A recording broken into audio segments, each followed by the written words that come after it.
কি অবস্থা বন্ধুরা, আজকে আমরা এমন একটা মুভির গল্প নিয়ে হাজির হলাম যেখানে 6 জন বন্ধুর একটি গ্রুপ প্রাচীন স্থাপত্য দেখার জন্য মেক্সিকোর সবচেয়ে বড় জঙ্গলে যায়। কিন্তু সেখানে তাদের সাথে এমন কিছু হয় যা তোমার শরীরের হুঁশ উড়িয়ে দিবে। বলছিলাম একটা ইউনিক সার্ভাইভাল মুভির কথা যার নাম দ্য রুনস। তো আর কথা না বাড়িয়ে মুভি শুরু করা যাক। মুভির শুরুতে আমরা 4 জন বন্ধুকে দেখতে পাই। তাদের মধ্যে ছিল 2 জন মেয়ে এবং 2 জন ছেলে। মেয়েগুলোর নাম হচ্ছে স্টেসি আর অ্যামি এবং তাদের বয়ফ্রেন্ড গুলোর নাম হচ্ছে জেফ আর এরিক। আসলে এরা 4 জন ছুটি কাটানোর জন্য মেক্সিকোর একটি জায়গায় ঘুরতে এসেছে। এখানে তারা সুইমিং পুলে কথা বলার সময় তাদের সাথে আরেকজন ট্রাভেলারের পরিচয় হয় যার নাম ম্যাথিউ। জেফ তাকে কিছু খাবার জন্য অফার করে। এরপর তারা একসাথে বসে গল্প করতে থাকে। তাদের সাথে ম্যাথিউর বন্ধুত্ব হয়ে যায়। ম্যাথিউ তাদের বলে তার ভাই নিজের বান্ধবীর সাথে একটি প্রাচীন স্থাপত্য দেখতে গিয়েছে যেটাকে ম্যাপে দেখা যায় না, তাই সেই জায়গাটা সম্পর্কে কারো জানা নেই। ম্যাথিউ সেই জায়গার কখনো যায়নি, তাই এখন সে যখন মেক্সিকোতে এসে পড়েছে তাই সে ওই জায়গাটা একবার ঘুরে দেখতে চায়। ম্যাথিউ তাদের বলে তোমরা কি আমার সাথে সেখানে যেতে চাও? এখন সবাই যেহেতু সেই জায়গা সম্পর্কে জানে না তাই তারাও সেখানে ঘুরতে যাওয়ার জন্য রাজি হয়ে যায়। এর পরের দিন তারা সেখানে যাওয়ার জন্য একটি গাড়ি ঠিক করে। গাড়ির ড্রাইভারটি তাদের সেখানে যেতে মানা করে কারণ শোনা যায় সেই জায়গায় এখন পর্যন্ত যারা গিয়েছে তাদের মধ্যে আর কেউ ফিরে আসেনি। এখন এটা শুনে সবার লাগছিল ড্রাইভার তাদের ভূতের গল্প শোনাচ্ছে। তারা এগুলোতে বিশ্বাস করে না, তাই তারা ড্রাইভারকে আরো কিছু টাকা বাড়িয়ে দেয়। এরপর তারা গাড়ি করে একটি ঘন জঙ্গলে ঢুকে পড়ে। মাঝ রাস্তায় ড্রাইভার তাদের ছেড়ে দেয়। সে বলে এখান থেকে সামনে যাওয়া সম্ভব না,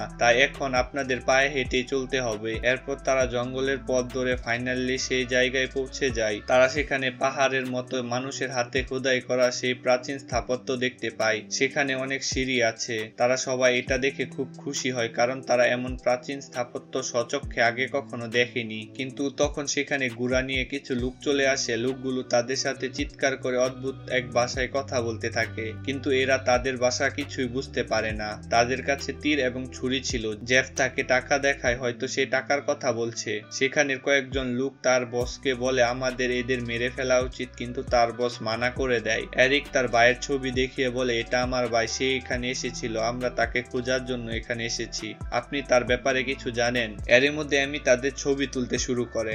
আর ছবি তুলতে তুলতে সে ওই স্থাপত্যের কিছু গাছপালায় পা দিয়ে দেয়, যেটা দেখে ওই লোকগুলো অনেকটাই রেগে যায়। তারা তাদের গুলি বের করে।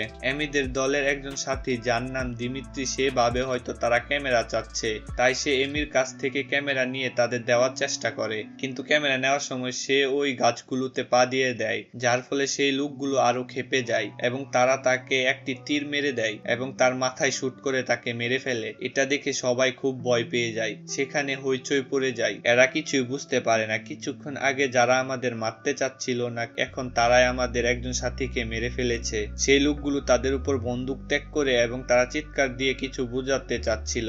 তারা তাদের ইশারার মাধ্যমে উপরে যেতে বলে, কিন্তু এরা কিছু বুঝতে পারে না। ভয় পেয়ে সেই পাহাড়টির উপর উঠে পড়ে। উপরে গিয়ে তারা কিছু তাঁবু দেখতে পায়। এরপর তারা ম্যাথুর ভাই হাইনেককে খুঁজতে শুরু করে, কিন্তু তারা সেখানে অনেকক্ষণ খোঁজার পর কাউকে খুঁজে পায়। ম্যাথু হাইনেককে ফোন করতে গেলে সে বুঝতে পারে এই জায়গায় তাদের ফোনের নেটওয়ার্ক আসছে না। এখানে সবার চিন্তা আরো বেড়ে যায় কারণ এখানে তাদের সাহায্য করার মতো কেউ নেই এবং তাদের পাওয়া না গেলে কেউ এখানে খুঁজতে আসবে না কারণ এই জায়গাটা ম্যাপে নেই। এছাড়া তারা এখানে এসেছে এ ব্যাপারে কেউ জানে না, অর্থাৎ তারা এখানে খারাপভাবে ফেসে গিয়েছে। তারা সেখানে একটি কুয়া দেখতে পায় যেটাতে পানি ছিল না। জেফ কুয়ার ভিতর আওয়াজ লাগায়, হয়তো হাইনেক সেখানে পড়ে গিয়েছে, কিন্তু কুয়ার ভিতর থেকে কোনো আওয়াজ আসে না। কিছুক্ষণ খোঁজার পর ম্যাথিউ তার ভাইকে খুঁজে পায় যে কিনা গাছের ভিতর মৃত পড়েছিল। তার ভাইয়ের এমন অবস্থা দেখে সে অনেক দুঃখ পায়। কিছুক্ষণ পর তারা নিজেদের শান্ত করে এবং এখান থেকে বের হওয়ার প্ল্যান করতে থাকে। জেফ বলে আমাদের অপেক্ষা করতে হবে কারণ হাইনেক অর্থাৎ ম্যাথিউর ভাই যে কিনা মারা গিয়েছে সে যদি হোটেলে না পৌঁছায় তাহলে হয়তো তার বন্ধু তাকে খোঁজার জন্য এখানে আসবে, কারণ হাইনেক তার বন্ধুকে এই জায়গার একটি ম্যাপ তৈরি করে দিয়েছে এবং তার বন্ধু যদি এখানে আসে তাহলে আমরা তাদের সাহায্যে এখান থেকে বের হতে পারবো। তার কথা বলার সময় সবাই একটি ফোন রিং শুনতে পারে, তাই তারা বুঝতে পারে ফোন রিংটি সেই কুয়ার মধ্যে থেকে আসছে। তাই ম্যাথিউ নিচে যেতে থাকে। জেফ আর এরিক রশিটি ধরে তাকে সাহায্য করছিল, কিন্তু রশিটি অনেক পুরনো হওয়ার কারণে সেটি ছিঁড়ে যায় এবং ম্যাথিউ সোজা নিচে পড়ে যায়। সবাই তাকে আওয়াজ দেয় কিন্তু সে কোনো জবাব দেয় না। তাই এবার তারা প্ল্যান করে নিচে যাওয়ার জন্য যার ওজন কম তাকে পাঠাবে, কারণ রশিগুলো দুর্বল, তাই যে কেউ রশির সাহায্যে নিচে গেলে সেটা আবার ছিঁড়ে যাবে। স্ট্যাসির ওজন যেহেতু কম ছিল তাই তারা তাকে নিচে পাঠাতে থাকে, কিন্তু এখানে একটি সমস্যা দেখা যায়। সে নিচে পৌঁছানোর আগে রশি শেষ হয়ে যায়, অর্থাৎ রশিটি প্রথমে ছিঁড়ে যাওয়ার কারণে সেটা ছোট হয়ে পড়ে, যার ফলে তাকে জাপ দিয়ে নিচে নামতে হয়। এর ফলে সে তার পায়ে আঘাত পায়, কিন্তু সে কোনোভাবে ধৈর্য ধরে। সেখানে ম্যাথিউকে সে দেখতে পায়, যে কিনা উপর থেকে পড়ার কারণে তার কোমর ভেঙে যায়, অর্থাৎ এখন সে পুরোপুরি প্যারালাইজ হয়ে গিয়েছে, সে উপরে যেতে পারবে না, এছাড়াও সে কথা বলতে পারছিল না। জেফ উপর থেকে বলে আমাদের তার জন্য একটি স্ট্রেচার বানাতে হবে, যেটা সাহায্যে সে উপরে আসতে পারবে। জেফ এমিকে বলে এখন তোমাকে স্ট্রেচারের সাহায্যে নিচে যেতে হবে এবং তাদের উপরে নিয়ে আসতে হবে, কিন্তু এমি নিচে যেতে চাচ্ছিল না, কারণ তার মনে হচ্ছিল নিচে হয়তো কোনো বিপদ আছে। এমি খুবই চিন্তিত হয়ে পড়ে। এমি সেই গ্রামবাসী থেকে সাহায্য নেওয়ার কথা বলে, হয়তো তারা এদের কোনো সাহায্য করবে, এটা বলে সে নিচে চলে যায়। এমি নিচে গিয়ে সেই লোকগুলোর বলে আমাদের একজন সাথী উপরে থাকা কুয়াটির মধ্যে পড়ে গিয়েছে, সে অনেক আহত হয়ে পড়েছে, তাই আমাদের দয়া করে একটু সাহায্য করুন। কিন্তু সেই লোকগুলো তাদের কোনো কথাই শুনে না, তারা এখনো তাদের উপর তীর ও বন্দুক ত্যাগ করে রেখেছিল। তাই এমি রাগে সেই গাছগুলো তাদের দিকে ছুঁড়ে মারে, যেটা গিয়ে একটি ছোট বাচ্চার গায়ে পড়ে। তখনই সবাই সেই বাচ্চাটির পাশ থেকে সরে যায়। সেখানে তাদের লিডার বাচ্চার উপর অনেক রেগে যায় এবং সেই বাচ্চাটিকে গুলি করে মেরে দেয়। জেফ এমিকে নিয়ে তাড়াতাড়ি উপরে চলে যায়। এমি এখন বুঝতে পারে হয়তো এই গাছগুলোর মধ্যে কিছু একটা আছে, বা এই গাছগুলোতে কোনো এক বিপদ আছে, যার কারণে গ্রামবাসী এই গাছগুলোতে ছুঁতে অনেক ভয় পায়। এরপর তারা ফাইনালি স্ট্রেচারটি বানিয়ে ফেলে। এদিকে কুয়ার ভিতরে থাকা স্ট্রেচি সেই ফোনের রিংটি আবার শুনতে পায়, কিন্তু সে আশেপাশে কোনো ফোন দেখতে পায় না। কিন্তু সে অদ্ভুত এক দৃশ্য দেখতে পায়। সে দেখে তার আশেপাশে গাছগুলো অটোমেটিক নড়ছিল। এটা দেখে স্ট্যাচি খুব ভয় পেয়ে যায় এবং সে জেফারদের তাড়াতাড়ি স্ট্রেচারটি নিচে পাঠাতে বলে। উপরে জেফ এমিকে স্ট্রেচারে বসিয়ে নিচে পাঠিয়ে দেয়। এরপর এমি আর স্ট্যাচি দুইজনে মিলে ম্যাথিউকে স্ট্রেচারে শুইয়ে দেয়। তারপর জেফ তাড়াতাড়ি করে তাদেরকে উপরে আনে। এখন রাত হয়ে যায়, কিন্তু এরা এখনো কুয়ার মধ্যে আটকে আছে। নিচে সেই গ্রামবাসীরা এখনো তাদের পাহারা দিয়ে রেখেছে, যেন কেউ এখান থেকে যেতে না পারে। সকাল হলে স্ট্যাচি ঘুম থেকে উঠে দেখে সেই গাছের শিকড়গুলো তার পায়ের ভিতর ঢুকে পড়েছে। এটা দেখে স্ট্যাচি জোরে জোরে চিৎকার দেয়। এরিক কোনো মতে তার পা থেকে শিকড়গুলোকে টেনে বের করে। ওইদিকে আমরা ম্যাথিউকে দেখতে পাই, যার অবস্থা এখন অনেকটাই খারাপ হয়ে গিয়েছে, কারণ আমরা দেখি সেই গাছগুলো ম্যাথিউর দুই পা গুলোকে খেয়ে ফেলেছে। এখানে আমরা বুঝতে পারি এই গাছগুলো এমন প্রজাতির যেগুলো মানুষদের সেন্স করে তাদের শরীরের সাথে লেগে যায়, এবং গাছের মধ্যে থাকা ভাইরাসগুলো এতটাই মারাত্মক যে সেটা যে কোনো মাংসকে খেয়ে ফেলে, আর এটাই তাদের সাথে হয়েছে। এর মধ্যে তারা আবার সেই ফোন রিংটি শুনতে পায়, আর এবারে স্ট্যাচি আর এমি সেটাকে চেক করার জন্য আবার কুয়ার ভিতর নেমে পড়ে। জেফ তাদের দুইটি মশাল বানিয়ে দেয়, যেটার সাহায্যে তারা কুয়ার ভিতরে সেই মোবাইলকে খুঁজতে পারে। তারা একটু সামনে গিয়ে একটি মেয়ের লাশ দেখতে পায়, আর এই মেয়েটার হাতে সেই মোবাইলটি ছিল, কিন্তু তারা দেখে মোবাইলটি ভাঙা। তাহলে আওয়াজ কোথা থেকে আসছে? এমি ভালো করে খেয়াল করে দেখে আসলে এই রিংটা সেই গাছগুলোর ফুল থেকে আসছিল।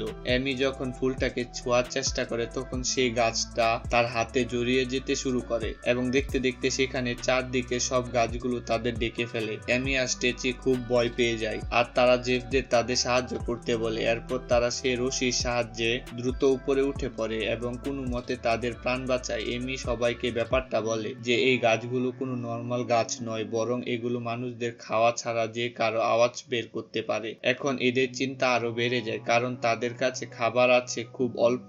তাদের কাছে কিছু ফ্রুট এবং পানি ছিল, আর ওদিকে ম্যাথুর শরীরও আরো খারাপ হতে থাকে। জেফ তাকে পানি পান করায়। জেফ যখন তার পা দেখে তখন সে বুঝতে পারে তার দুই পা এখন পচতে শুরু করেছে, আর এভাবে চলতে থাকলে তার পুরো শরীর ইনফেকশন হয়ে যাবে। জেফ যেহেতু একজন মেডিকেল স্টুডেন্ট, তাই সে তাদের কাছে থাকা ছুরিটা দিয়ে ম্যাথুর দুই পা কেটে ফেলার সিদ্ধান্ত নেয়, কিন্তু সবাই তাকে এমনটা করতে মানা করে, কারণ এতে তার প্রাণ চলে যেতে পারে। কিন্তু তাদের এই কথাগুলো ম্যাথু শুনে ফেলে, আর সে নিজেই তাদের এমনটা করতে বলে যেন সে কোনো রকম বাঁচতে পারে। এরপর তারা ম্যাথুর পা কাটতে শুরু করে, আর ম্যাথু জুড়ে জুড়ে চিৎকার করতে থাকে, কিন্তু তাদের কাছে এটা ছাড়া আর কোনো উপায় নেই। পা কাটার পর সবাই লক্ষ্য করে সেই গাছগুলো ম্যাথুর পা গুলোকে টেনে নিয়ে চলে যায়। এখন সবাই বুঝতে পেরেছে তাদের এখান থেকে বেঁচে ফেরা কঠিন হয়ে পড়েছে। এই গাছগুলো তাদের ছাড়বে না। এই সবকিছু দেখে অ্যামি এখন অনেক হতাশ হয়ে পড়ে। সে এরিককে বলে স্টেচি বলছে সেই শিকড়গুলো এখনো নাকি তার শরীরের ভিতর আছে। এরিক বলে আমি তো তার শরীরের সমস্ত গাছগুলো বের করে ফেলেছি, তার পায়ের শিকড়গুলো আর নেই। স্ট্যাচি অসুস্থ, তাই তার কাছে এমন মনে হচ্ছে, কিন্তু তবু তাদের গাছগুলোকে নিয়ে অনেকটা ভয় হচ্ছিল। এদিকে আমরা দেখতে পাই সেই গাছগুলো এখন মেথুর মুখে ঢুকে পড়েছিল। আর যখন তারা এই ব্যাপারটা বুঝতে পারে ততক্ষণে গাছগুলো মেথুকে মেরে ফেলেছে। মেথুর মৃত্যু দেখে স্টেচি বলে এই গাছগুলো খুব ভয়ঙ্কর, এটা আমার শরীরের ভিতর আছে, এখন সেটা আমাকেও মেরে ফেলবে। সে জুড়ে জুড়ে কান্না করতে থাকে আর তাদের বলে প্লিজ এটাকে বাইরে বের করো। এটা বলতে বলতে সেই ফুলগুলো তার এই কথাগুলোকে কপি করে নেয় এবং তার এই কথাগুলো সেই ফুলগুলো বলা শুরু করে দেয়। সকাল হলে জেফ আর এমি সিঁড়িতে বসেছিল। তারা দেখতে পায় সেই গ্রামবাসীরা তাদের আশেপাশে লবণ ছিটিয়ে রেখেছে যেন সেই গাছগুলো সামনে যেতে না পারে। জেফ এমিকে বলে সেই শিকড়গুলো যেহেতু আমাদের শরীরে ঢুকে পড়েছে তাই এরা আমাদের এখান থেকে বের হতে দিবে না, কারণ আমরা যদি এখান থেকে বের হতে পারি তাহলে এই গাছগুলো পুরো দুনিয়ায় ছড়িয়ে পড়বে এবং এতে অনেক মানুষ মারা যাবে।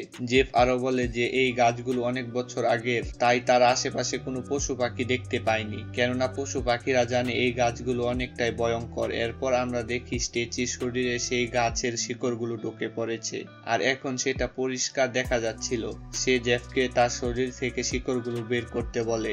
এরপর জেফ ছুরি দিয়ে তার পায়ের চামড়াগুলো অল্প অল্প করে কেটে সেগুলোকে বের করতে থাকে। এতে স্টেচি অনেক ব্যথা পায়, কিন্তু জেফ শেষ পর্যন্ত তার পায়ের মধ্যে থাকা সমস্ত শিকড়গুলো বের করে ফেলে। কিন্তু দেখা যায় এখনো একটা গাছের শিকড় তার মাথায় রয়েছে আর এটা তার বন্ধুরা দেখে ফেলে, কিন্তু তাকে বলে না যেন সে ভয় না পায়। কিন্তু স্টেচির কাছে লাগছিল তার মাথায় শিকড়গুলো এখনো আছে। তো এরপর সবাই যখন বিশ্রাম নিচ্ছিল তখন স্টেচি একা তাঁবু থেকে বের হয়ে তার পুরো শরীরটাকে কাটতে শুরু করে। স্টেচি নিজের মানসিক ভারসাম্য হারিয়ে ফেলেছে। সেই শিকড়গুলো তার পুরো শরীরে ছড়িয়ে পড়েছে আর সে নিজের শরীরও কেটে ফেলেছে। সবাই তাঁবু থেকে বের হয়ে তার এই অবস্থা দেখে সবাই অবাক হয়ে যায়। এরিক তার কাছে গিয়ে তাকে আটকানোর চেষ্টা করে, কিন্তু স্টেচি সেই ছুরিটা এরিকের বুকে ঢুকিয়ে দেয়, কারণ স্টেচি তার মানসিক ভারসাম্য হারিয়ে ফেলেছে। সে এখন প্রচন্ড ভয় পেয়ে আছে।